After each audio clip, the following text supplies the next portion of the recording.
Adding an image element.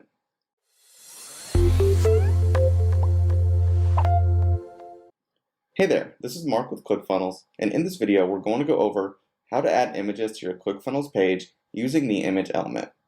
So by the end of this video, you should be able to answer, how do I add an image element to a funnel step?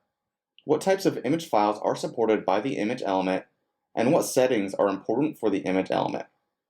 Now prior to getting started, you'll need to have an active ClickFunnels account, a funnel, and an image file that you want to upload. Now let's go over how to add an image element inside of the page editor. To start, you'll need to open up the page editor for the page you want to add the image to, and then you'll need to add a new element to the page. You can do this by hovering over the Elements button up at the top and then clicking Add Element. From here, you'll need to either search for or find the image element, which is located under the Media section.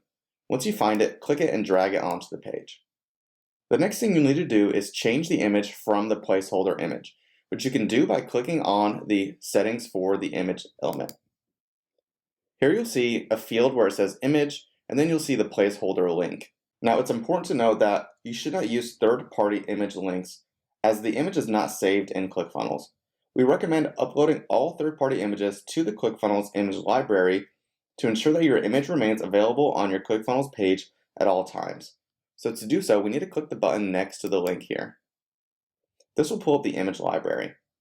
Next, we'll need to upload the image we want to add by either clicking the upload button here and selecting from the files on our computer, or by dragging that file up here at the top where it says drag and drop images here to upload. We can also select an image we already have uploaded to the library, which we'll do in this example. So let's grab this image here and then click on Add Image.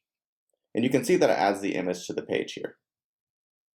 Next, let's go over some of the settings that are specific to the image element. The first is the alt text here. We can actually add an alt text here for SEO purposes, which is what visitors of your page will see if they hover their mouse over the image. We can also adjust the image width and the image height by typing in a number here. If we type in 100, for example, you can see it shrinks down the image to 100 pixels wide. The same applies for the image height. We can also link images so that when a visitor clicks on the image, it will take them to the specific URL that we put in here. We also have the option to make it so if we do use a link, it'll either open in the same window or it'll open up in a new tab or a new window. We can also change the themes on our image, which will give us a variety of different borders and shadows by default. For example, if we click on this, we can see it gives us a white background with a black border. We also have the option to change some advanced settings by changing the alignment, the radius, the shadow, etc. Now feel free to play around with these settings to make your images look the way you want. Now it's important to note that the only supported file types for images are JPEG, GIF, PNG, WebP, and BMP. It's also important to note that any size and dimension of images are acceptable, but keep in mind that the larger the file, the longer it will take for your funnel steps to load. Here are the key takeaways for this video. Image elements can be added to a page by clicking on the Add Elements button and then dragging the element onto the page.